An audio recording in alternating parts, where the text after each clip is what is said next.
Welcome back to our channel. Today, I'm going to show you how to grow and propagate catmint fast. Whether you're a seasoned gardener or just starting out, this video is for you. So let's get our hands dirty and dive right in. First things first, what is catmint? It's that gorgeous plant with pretty blue-purple flowers and a minty fragrance that cats go crazy for.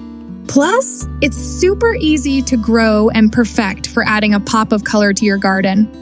All right, let's talk about growing catmint. To get the best results, you'll need a sunny spot in your garden. Catmint loves the sun and thrives in well-drained soil. Here's a tip mix and some compost to give your plants a nutrient boost. When you're planting catmint, space the plants about 18 inches apart. This gives them plenty of room to spread out. Water them well after planting and keep the soil moist but not soggy. You'll start seeing growth in no time. Now let's talk propagation. If you want more catmint plants without spending a dime, propagation is the way to go. The easiest method, division. In early spring or fall, dig up your catmint plant. Use a sharp knife or spade to divide the root ball into smaller sections. Each section should have some roots and shoots.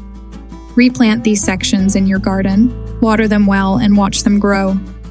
Another method is taking cuttings. Snip a healthy stem about 4-6 inches long, remove the lower leaves, and stick it in a pot with moist potting mix. Keep it in a shady spot and mist it regularly. In a few weeks, you'll have roots. Remember to keep your new plants watered and weed-free. Catmint is pretty low maintenance, but a little care goes a long way. You'll be rewarded with beautiful, fragrant flowers that both you and your cats will love. So there you have it. Growing and propagating catmint is easy and fun. Give it a try and soon your garden will be bursting with these lovely plants. Thanks for watching. If you enjoyed this video, give it a thumbs up and don't forget to subscribe for more gardening tips and tricks. Happy gardening and see you next time.